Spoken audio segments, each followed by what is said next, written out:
राधे राधे सभी को। हम आज आपको बताने जा रहे हैं कि भगवान जगन्नाथ की मूर्ति जो कि अधूरी है, तो वो क्यों रह गई अधूरी। इसके पीछे एक बहुत ही रोचक कहानी है। तो शुरू करते हैं उस कहानी को। जगन्नाथपुरी धाम हिंदू धर्म के 4 प्रमुख धामों में से एक है। पुरी धाम में भगवान जगन्नाथ अपने बड़े भाई बलभद्र और बहन सुभद्रा के साथ विराजमान है। हर साल जगन्नाथ यात्रा के दौरान लाखों लोग पुरी में होने वाली जगन्नाथ यात्रा में भाग लेते हैं।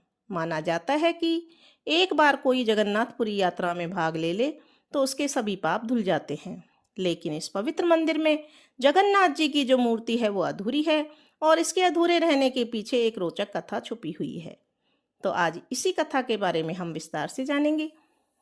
धार्मिक मान्यताओं के अनुसार भगवान कृष्ण ने जब अपना शरीर का त्याग किया तो पांडवों के द्वारा उनके शरीर का दाह संस्कार किया गया, लेकिन शरीर के जलने के बाद भी उनका हृदय बचा रहा।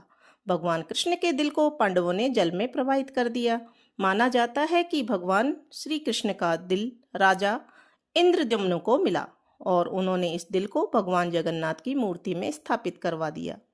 जिस मूर्ति में भगवान जगन्नाथ जी का हृदय विराजित है, उस मूर्ति को बनाने का कार्य राजा ने बूढ़े बढ़ई को सौंपा। बूढ़े बढ़ई के रूप में स्वयं विश्वकर्मा जी आए थे। विश्वकर्मा जी ने राजा की बात तो मानी, लेकिन साथ ही एक शर्त रख दी। विश्वकर्मा ने कहा कि जब तक मूर्तियों के बनने का कार्य पूरा ना हो जाए तब तक किसी को भी अंदर आने की इजाजत नहीं होगी। अगर कोई अंदर आया तो मैं मूर्तियों को बनाने का कार्य वहीं छोड़ दूंगा। राजा ने विश्वकर्मा की यह बात मान ली। इसके बाद विश्वकर्मा मूर्तियों को बनाने के कार्य में लग गए।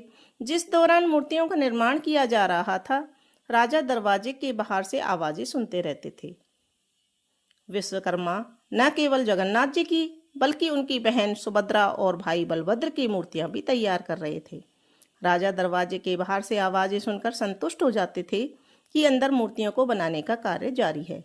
लेकिन एक दिन अचानक से आवाज आना बंद हो गई। तो राजा को लगा कि अब मूर्तियों के बनने का कार्य संपन्न हो चुका है। राजा ने इसी गलतफहमी में दरवाजा खोल दिया।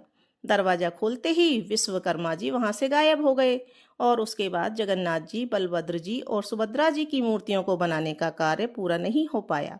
तभी से ये मूर्तियां अधूरी ही हैं। तो यह थी रोचक कथा भगवान श्री जगन्नाथ के बारे में।